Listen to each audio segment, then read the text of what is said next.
Hi friends, అందరికీ నమస్కారం. మామూలుగా శృంగారం ఎంతసేపు చేస్తారు అనే విషయం ఇప్పుడు తెలుసుకుందాం. మామూలుగా శృంగారం అనేది ఏ వయసులో చేయాలి, ఎంతసేపు చేయాలి, దాన్ని ఎంతసేపు చేస్తారు అనే విషయాలు చాలామందికి తెలియదు.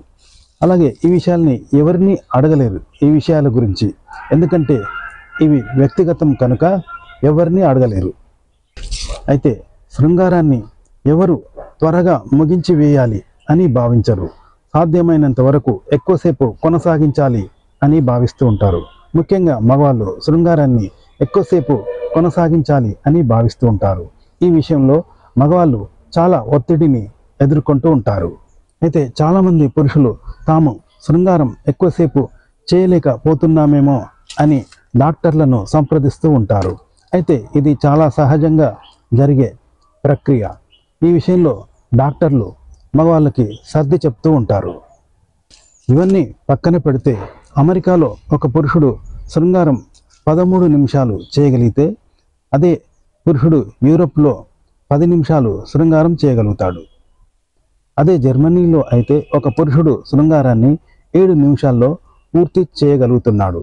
మరి భారతదేశంలో శృంగారాన్ని పురుషుడు ఎంతసేపు చేయగలుగుతున్నాడు అనే విషయాన్ని ఇప్పుడు తెలుసుకుందాం. నీలి చిత్రాల్లో ఒక పురుషుడి పురుషాంగం 30 నుండి 40 సెంటీమీటర్లు ఉంటుంది.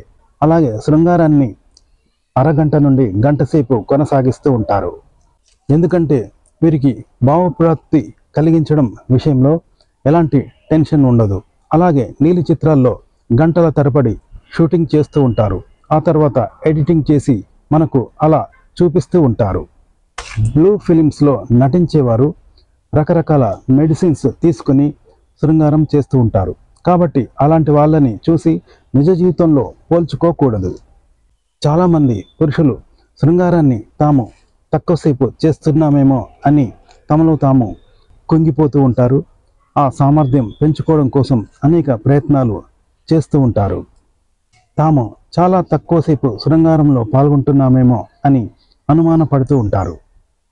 అయితే అందరూ పురుషులు శృంగారాన్ని ఇలా త్వరగా ముగించి వేస్తూనే ఉంటారా? ఆ విషయంలో అందరూ డాక్టర్లను సంప్రదించాల్సిందేనా అనే విషయం ఇప్పుడు తెలుసుకుందాం. సాధారణంగా అమెరికాలో పురుషుల శృంగార సమయం 13 నిమిషాలు కాగా, మన దేశంలో పురుషుల శృంగార సమయం 7 నిమిషాలు మాత్రమే ఉంటుంది. మన దేశంలోని పురుషులు భావప్రాప్తి పొందడంలో, అలాగే స్త్రీని క్లైమాక్స్ చేర్చడంలో అనేక సమస్యలు ఎదుర్కొంటున్నారు. అయితే 7 నిమిషాల కన్నా ఎక్కువసేపు చేయలేకపోతే ఆ సమస్యను భావప్రాప్తి సమస్యగా తీసుకోవాలా అంటే అది సరికాదు అంటున్నారు నిపుణులు.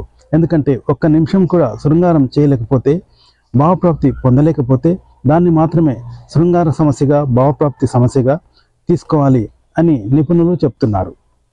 అయితే ఇలాంటి సమయంలో మీరు వైద్యుడిని సంప్రదించాల్సిన అవసరం లేదు అంటున్నారు. ఆహారంలో కొన్ని మార్పులు చేయగలిగితే చాలు. అలాగే హస్తప్రయోగం తగ్గిస్తే సరిపోతుంది. మీ సామర్థ్యాన్ని మెరుగుపరచుకోవచ్చు అంటున్నారు నిపుణులు. అయితే మీరు ఎలాంటి మందులు వాడకుండానే శృంగారంలో ఎంజాయ్ చేయాలి అంటే ఇందుకు శరీరం పాత్ర కంటే మనసు పాత్ర ఎక్కువగా ఉండాలి అంటున్నారు నిపుణులు. అయితే మీరు ఎప్పుడైతే ఎక్కువగా ఒత్తిడికి గురవుతారో అది మీ రొమాంటిక్ లైఫ్ మీద ఎఫెక్ట్ పడుతుంది అని చెప్తున్నారు వైద్య నిపుణులు. కాబట్టి ఇలాంటివేవి ఒత్తిడులు పట్టించుకోకుండా మీరు ఆ కార్యంలో కొనసాగాలి అని నిపుణులు చెప్తున్నారు. అయినా కూడా మీకు సమస్య కలిగితే మాత్రం డాక్టర్ని సంప్రదించాలి అని చెప్తున్నారు.